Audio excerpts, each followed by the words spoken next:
ओम नमः शिवाय। हर हर महादेव। नाग पंचमी की आप सभी को हार्दिक शुभकामनाएं। आइए सुनते हैं नाग पंचमी व्रत कथा। प्राचीन काल में एक सेठ जी के 7 पुत्र थे। सातों के विवाह हो चुके थे। सबसे छोटे पुत्र की पत्नी श्रेष्ठ चरित्र की विदुषी और सुशील थी, परंतु उसके कोई भाई नहीं था।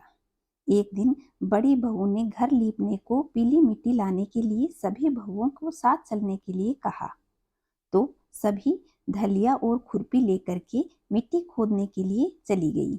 वहां सर्प निकला, जिसे बड़ी बहू खुरपी से मारने लगी। यह देखकर छोटी बहू ने रोते हुए उसे कहा, इसे मत मारो, यह बेचारा निरपराध है। यह सुनकर बड़ी बहू ने उसे नहीं मारा। तब सर्प एक ओर जाकर बैठ गया। छोटी बहू ने उससे कहा कि हम अभी लौट कर आती हैं, तुम यहीं रहना, जाना मत। ये कहकर वह सबके साथ मिट्टी लेकर घर चली गई और वहां काम काज में फंसकर सर्प को जो वादा किया था वह भूल गई। दूसरे दिन बहू को वह बात याद आई। सबको साथ लेकर वहां पहुंची और सर्प को उस स्थान पर बैठा देखकर बोली, सर्प भैया नमस्कार। सर्प ने कहा, तू भैया कह चुकी है इसलिए तुझे छोड़ देता हूँ, नहीं तो झूठी बात कहने के कारण तुझे अभी डस लेता। वह बोली, भैया मुझसे भूल हो गई, उसकी क्षमा मांगती हूँ।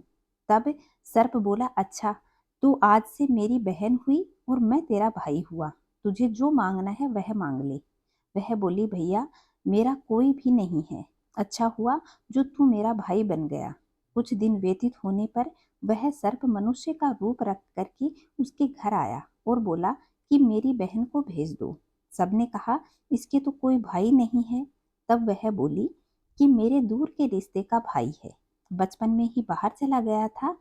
उसके विश्वास दिलाने पर घर के लोगों ने छोटी बहू को उसके साथ भेज दिया। उसने मार्ग में बताया कि मैं वही सर्प हूँ, इसलिए तू डरना नहीं। जहाँ चलने में कठिनाई हो तो तू मेरी पूंछ पकड़ लेना। उसने के कहे अनुसार उसने ऐसा ही किया। इस प्रकार वह अपने घर पहुंच गई। वहां धन ऐश्वर्य को देखकर वह चकित हो गई।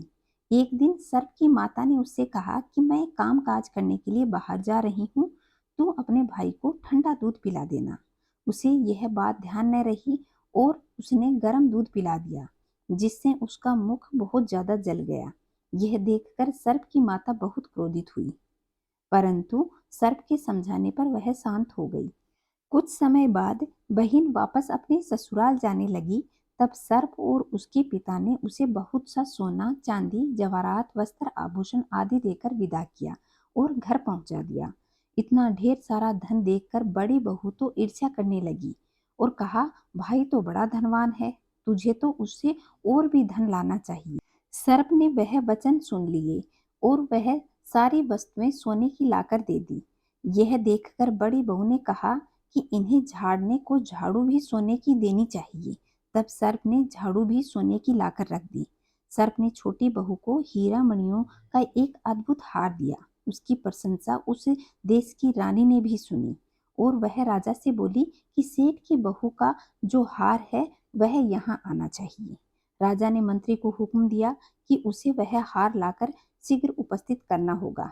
मंत्री जी सेठ जी के घर जाकर कहा कि महारानी जी ने छोटी बहू का हार मांगा है, वह उसे मुझे लेकर दे दो। सेठ जी ने डर के कारण छोटी बहू से हार मांग कर दे दिया। छोटी बहू को बहुत बुरा लगा।